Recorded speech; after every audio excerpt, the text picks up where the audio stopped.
Come va? Un po' di entusiasmo.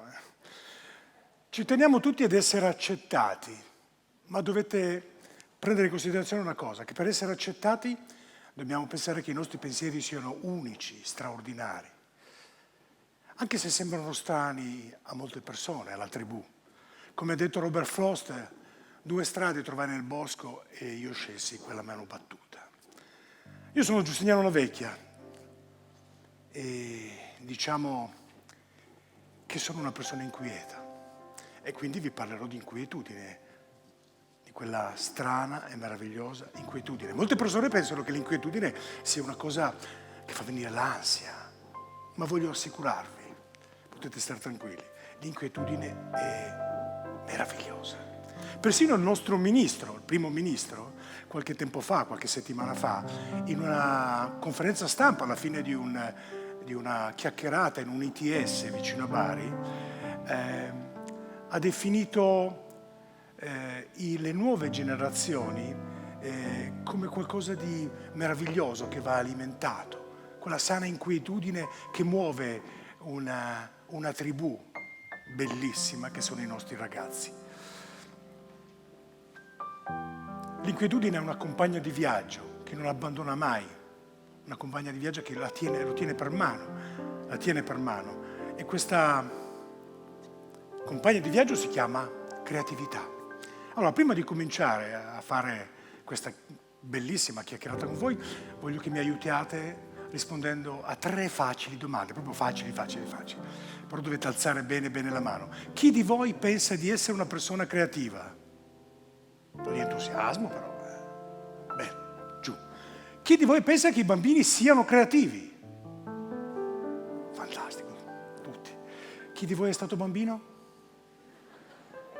Mi avete risposto. La creatività è innata, è una cosa che quando nasciamo ci viene regalata dall'universo.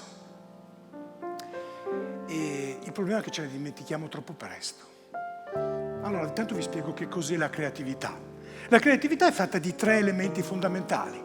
L'immaginazione, che a differenza della conoscenza, della cultura, non ha limiti.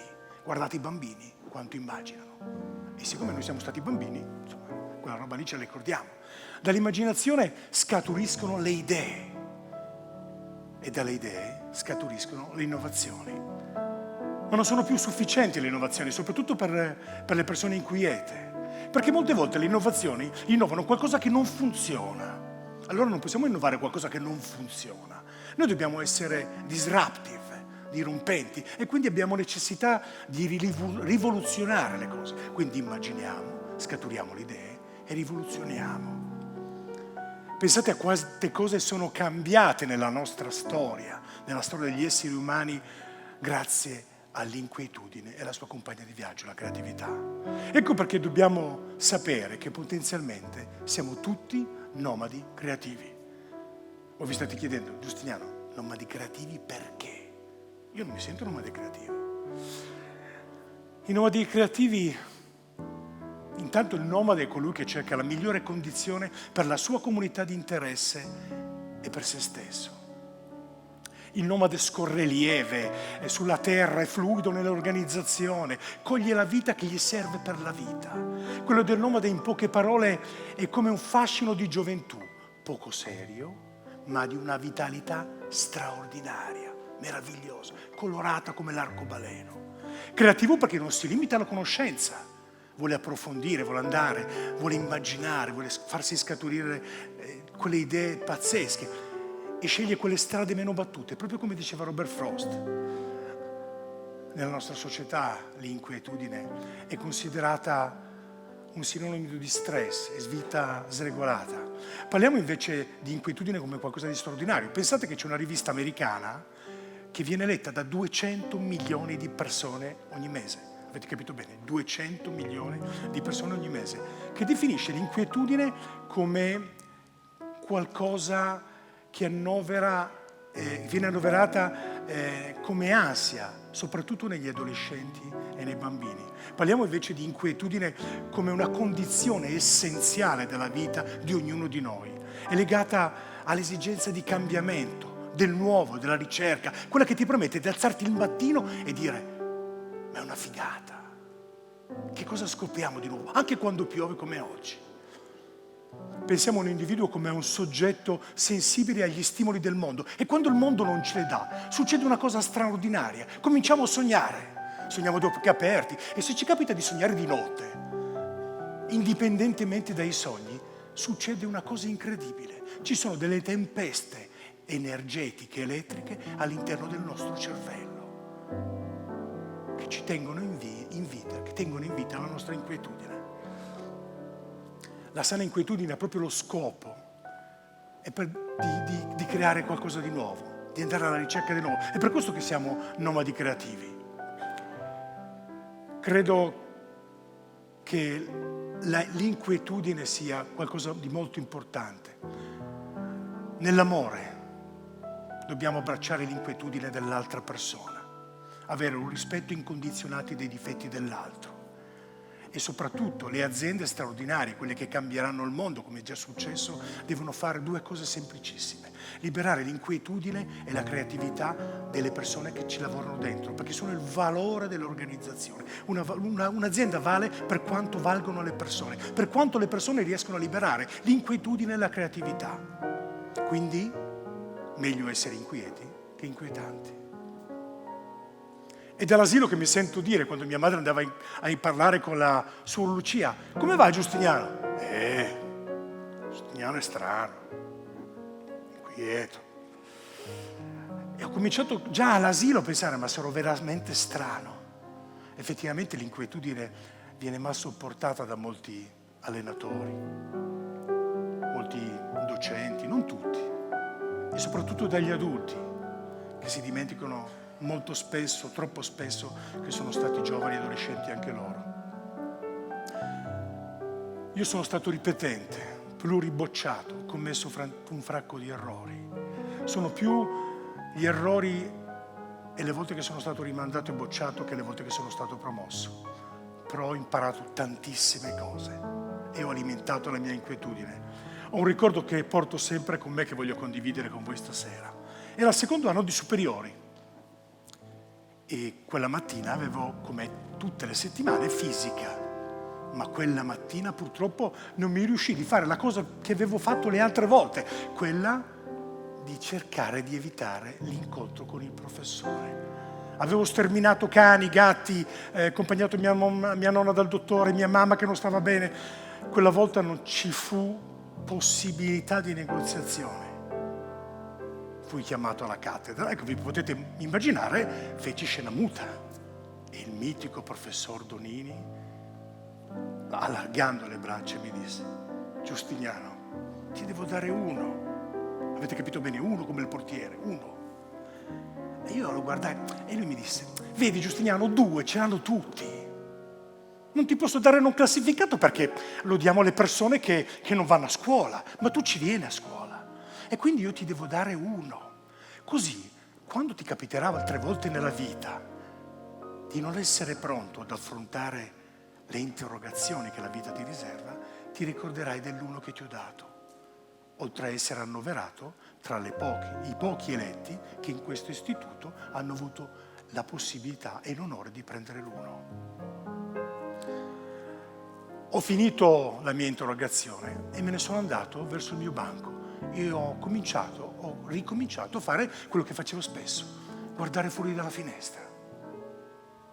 Credo che dovremmo guardare molto più spesso fuori dalla finestra e sognare che guardare il cellulare. E a volte mi chiedo: ma perché guardiamo il cellulare e non guardiamo più fuori dalla finestra?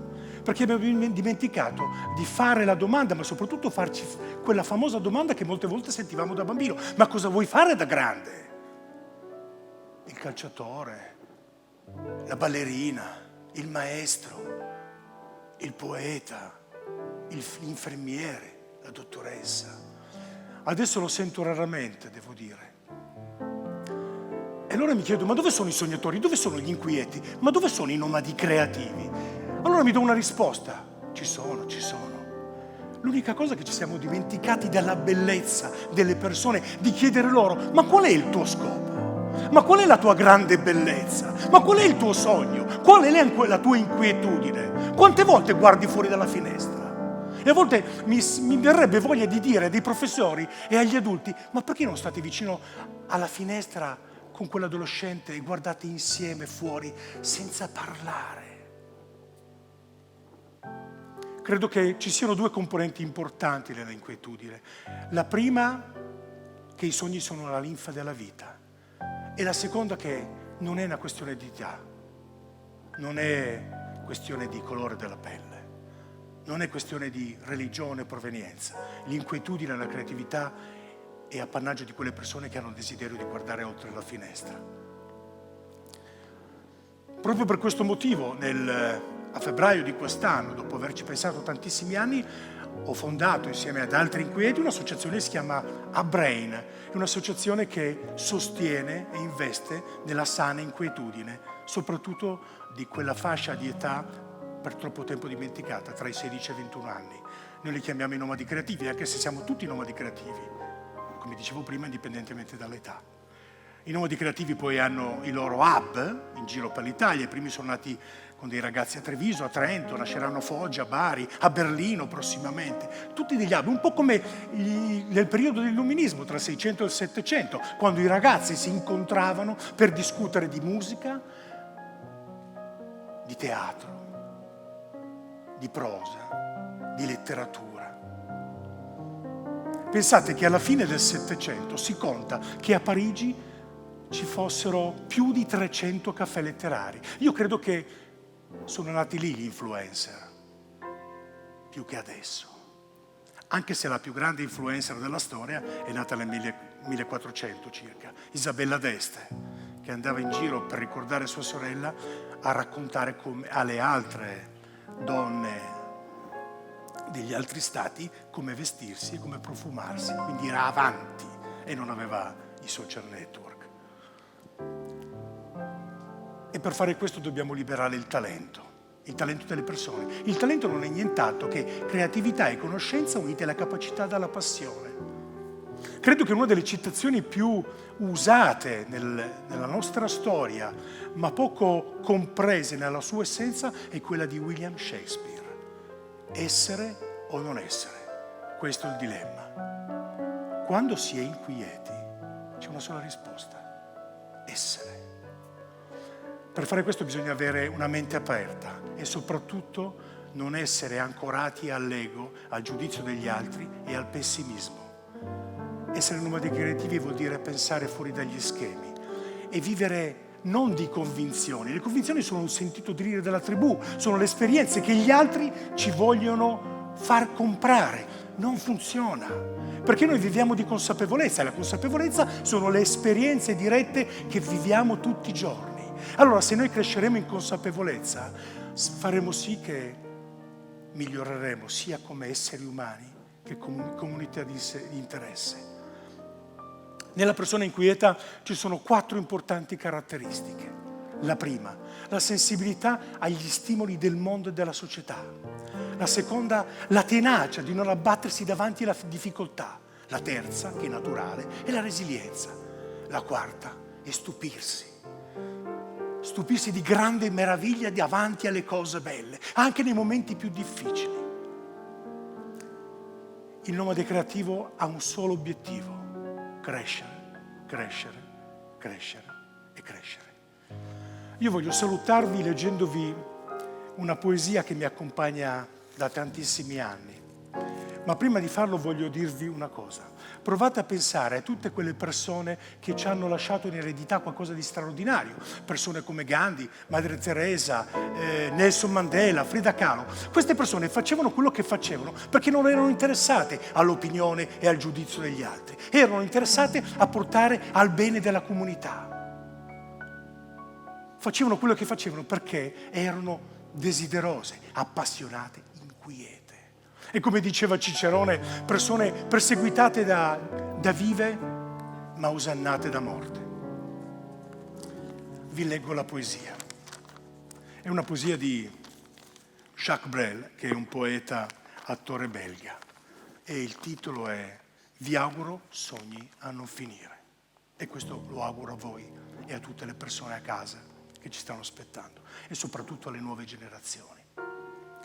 Vi auguro sogni a non finire e la voglia furiosa di realizzarne alcuni.